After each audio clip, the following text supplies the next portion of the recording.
আজকে আমি তোমাদের সাথে শেয়ার করব মোচার কোফতা কারি। তার জন্য প্রথমে নিয়ে নিয়েছি মটরের ডাল বাটা, মোচা সেদ্ধ করে বেটে নিয়েছি, তাতে দিলাম নুন, হলুদ ও লঙ্কা গুঁড়ো।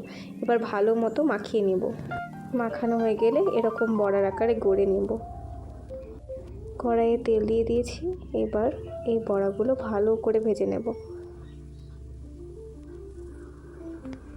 ওই কড়াইতে দিয়ে দিলাম তেজপাতা, শুকনো লঙ্কা, 5 ফোড়ন ও এলাচ, দারচিনি।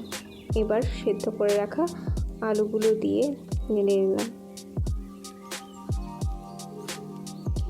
দিয়ে দিলাম আগে থেকে বেটে রাখা জিরে, পেঁয়াজ, রসুন, আদা বাটা। দিয়ে দিলাম লঙ্কার গুঁড়ো, হলুদ ও চিনি। ভালো মতো কষিয়ে নেব। কষে গিয়েছে, তাই এবার দিয়ে দিলাম জল। ভালো করে নাড়িয়ে পরিমাণ মতো নুন দিয়ে ঝোলটি ফুটতে দিতে হবে। ঝোল ফুটে গিয়েছে, এবার ভেজে রাখা কোফতাগুলো দিয়ে দিলাম। অবশেষে ঘি ও বেটে রাখা গরম মশলা দিয়ে নামিয়ে পরিবেশন করুন মোচার কোফতা কারি। আর আমার এই রেসিপিটি যদি আপনাদের ভালো লাগে তাহলে অবশ্যই লাইক, কমেন্ট এবং শেয়ার করে দেবেন।